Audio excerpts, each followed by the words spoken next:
Hello বন্ধুরা, সুমিশ রান্নাঘরে সবাইকে অনেক অনেক স্বাগত। আজকে আমি ওল গাছের রেসিপি করব ইলিশ মাছের মাথা দিয়ে, তোমাদের দেখাবো। এবার আমি ওল গাছটা কেটে নিচ্ছি। দেখো কত বড় হয়েছে ওল গাছটা।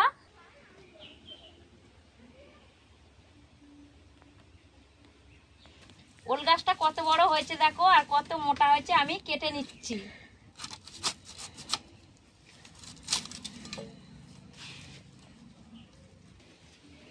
দেখো কতখানি বড় হয়েছে গাছটা, আর মোটাও হয়েছে। এবার আমি ওল গাছটা কেটে নিচ্ছি।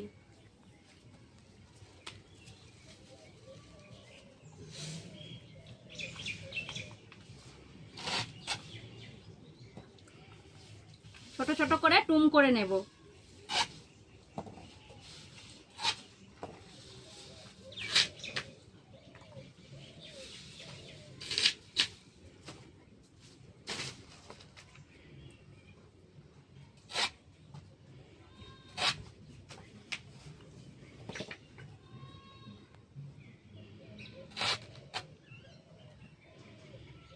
এবার আমি ছাড়িয়ে কেটে নেব।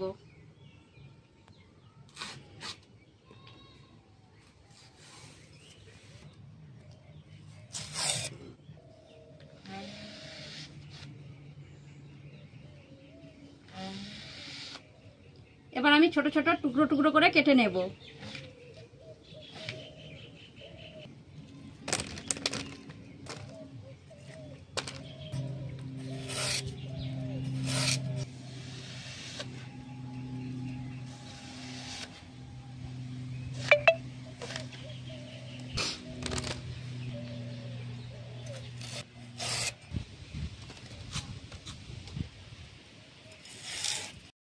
সব ওল গাছ আমার কাটা হয়ে গেছে। এবার আমি ধুয়ে নেব।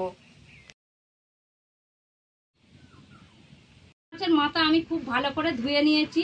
এবার নুন আর হলুদটা মাখিয়ে নেব। দিচ্ছি নুন, দিয়ে দিচ্ছি হলুদ গুঁড়ো,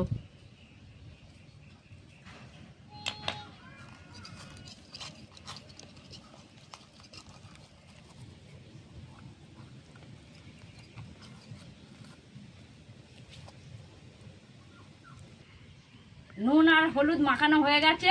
এবার আমি ওল গাছটাকে সিদ্ধ করে নেব।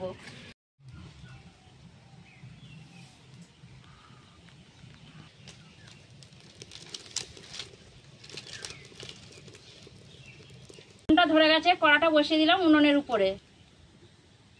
কড়াতে আমি জল দিয়ে দিচ্ছি।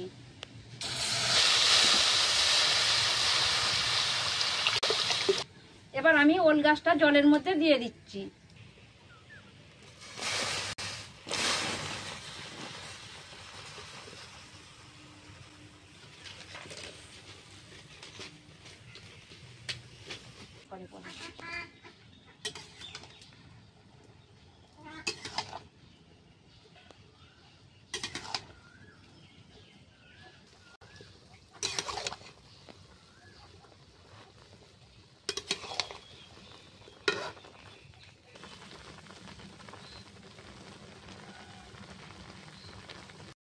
ওল গাছটা সিদ্ধ হয়ে গেছে। এবার আমি নামিয়ে নেব। দেখো সিদ্ধ হয়ে গেছে, এক কড়া হয়েছিল, কমে গেছে।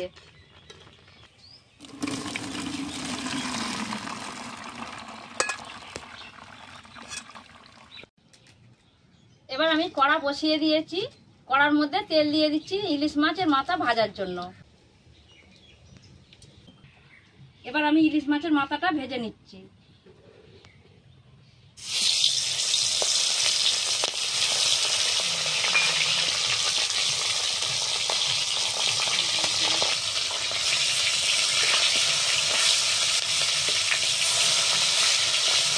ইলিশ মাছের মাথা ভাজা হয়ে গেছে, তুলে নিচ্ছি।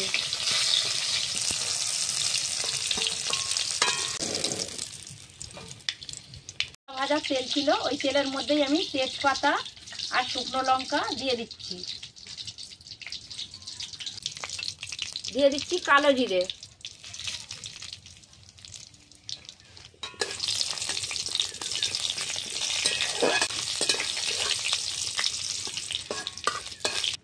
এবার দিয়ে দিচ্ছি ওল গাছ সিদ্ধ করাটা।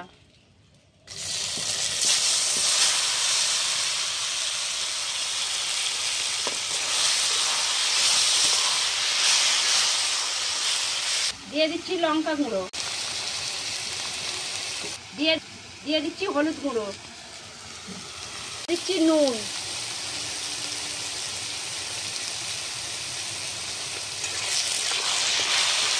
আজকে আর জল দেবো না, এর মধ্যে থেকেই জল বার হবে। নাড়তে নাড়তে আমার ভেজে রাখা ইলিশ মাছের মাথাটা দিয়ে দিচ্ছি।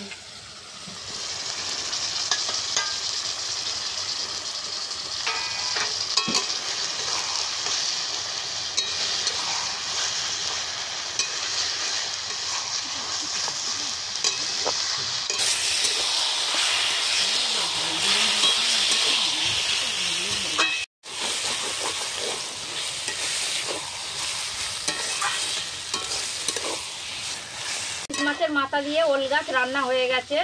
এবার আমি নামিয়ে নেব। দেখো কতটা ছিল আর কত কমে গেছে, একদম অল্প হয়ে গেছে।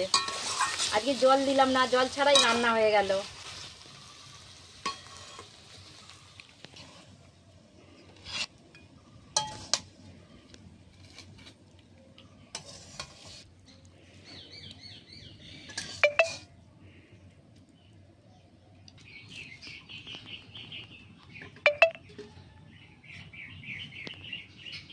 ইলিশ মাছের মাথা দিয়ে ওল গাছ রান্না হয়ে গেছে।